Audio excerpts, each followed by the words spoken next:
If you are planning a short getaway from Tokyo, this is our 2-day 1-night Mount Fuji getaway with an amazing villa stay. And this is the amazing villa we booked for our whole family with a rooftop that can see Mount Fuji and a jacuzzi facing the mountains. But this trip was not just a staycation. We were also here for a small family mission to help my sister and CJ take their pre-wedding photos around Mount Fuji. So in this vlog, we'll show you our drive from Tokyo to Mount Fuji, our amazing villa, and the best photo spots around Lake Kawaguchiko. We decided to self-drive to Mount Fuji, so we rented a car online and started our journey picking up the car from Tokyo. The car rental process was quite straightforward. We checked the car, made sure everything looked okay, loaded up our bags, and then off we were towards Mount Fuji. So this is the driver of our trip. Yay! Why you always have to say you're the driver? For this kind of trip, driving really makes things a lot easier because some of the places around Fuji are quite spread out, and we also had quite a lot of people and luggage with us. The drive itself was honestly quite nice. Once you get out of Tokyo, the roads become more scenic and you slowly start seeing more mountains, open roads, and eventually Mount Fuji in the distance. So we're headed towards Lake Kawaguchiko and we are staying in a place called Rakuten Stay.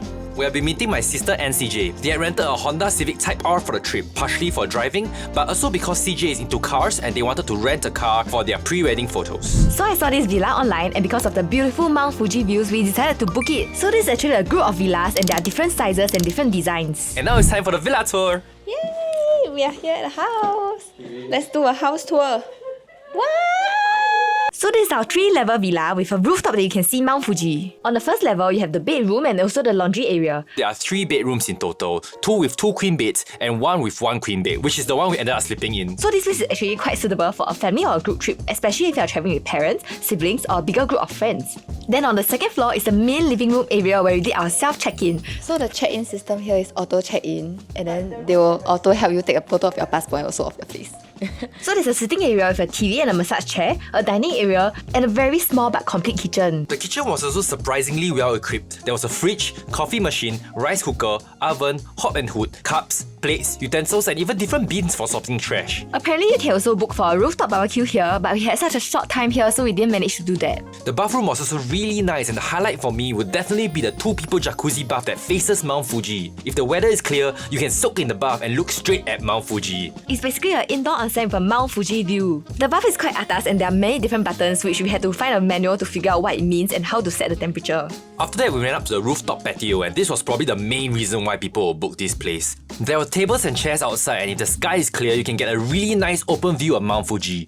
When we first checked in, Fuji was actually visible, which was very lucky because the weather around Mount Fuji can change so quickly. And we were so excited and I took so many photos here. But I guess we still had to go for dinner, and also we wanted to see the famous Lawson photo spot, which apparently got covered up because too many people took photos there and it got dangerous. Then we had dinner at a hot sashimi place and we went back to the villa after. We realized that we can see live CCTV angles on the TV, and this allowed us to see Mount Fuji from different angles to see if it was clear. And we really wanted to wake up early to take some photos, so we specially woke up at 5 AM to check, and there was nothing, there was no Mount Fuji. So I guess we went back to sleep and then woke up again to eat some breakfast.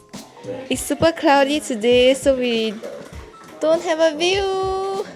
The breakfast was prepared by my parents, and they had a spread of different things they picked up from the combi store the night before. And sadly, because we only had one night here, we had to move out of our stay. It was so sad. I wish we had a longer time here. We are leaving. It's really sad because we really like this place. So it became sunny after being cloudy the whole entire morning, and we didn't manage to get photos of the street, but now we're going to go to the pagoda to see if we can see Mount Fuji. Let's go! So we took a view of CJ's amazing sports car, and then we took some last photos here. And now back to the mission of taking pre-wed photos for my sister and CJ. And after a long drive there towards the mountains, we finally reached the pagoda place. They had to climb up a long flight of steps all the way up to the pagoda, but it was worth it. Check out the view! There's no Mount Fuji, but the pagoda is still very beautiful, and we took some pre-wedding photos for them here. And it's not just the view from the top, the entire area is really beautiful when you see the torii gates and the forest around. But still, the main point of coming to Lake Kawaguchiko is to see Mount Fuji. So we decided to take a break for lunch and went to this Japanese food place where we queued for some time, and the food was not bad if I recall, before trying to set out for Mount Fuji again.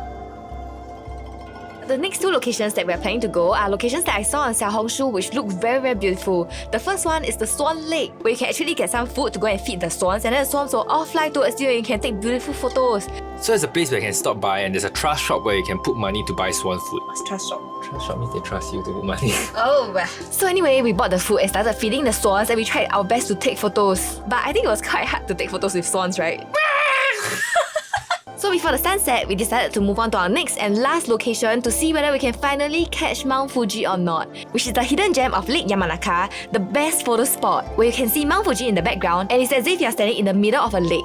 And when we finally arrived at the place, we were so touched that we finally got to see Mount Fuji. And the view here was really stunning. So we were really lucky to be here when Mount Fuji was clear. Look at that view, and there was still swans here, so we could even get pictures with Mount Fuji and the swans. And here, we finally managed to fulfill our mission, was to take pre-wedding photos of my sister and CJ with the car. And we even got the beautiful Mount Fuji in the background. And we also took some photos of ourselves, maybe for our pre-wedding shoot. And we also took photos of swans. And the swans started attacking us or something, if I remember. And there was a swan family, so cute. While the scenery was stunning, the sun was about to set and we had a long drive back to Tokyo. Overall, we loved this short getaway to Lake Kawaguchiko and Mount Fuji so much. Probably one of our favourite memories of Japan. And we love the villa so much and we recommend it to anybody who's travelling, especially with a big group of friends or family. Try to stay there for more than one night and book the barbecue package so you can barbecue on the rooftop overlooking Mount Fuji. That's definitely one of our biggest regrets that we didn't do that. And also, Lake Kawaguchiko is so beautiful, especially Lake Yamanaka. We love it so much and it's probably one of the best photo spots in Japan. So if that was the end of our trip to Mount Fuji. We'll be posting more videos of our other travel vlogs to Japan, so if you like our videos, remember to like and subscribe and we will see you the next time. Bye!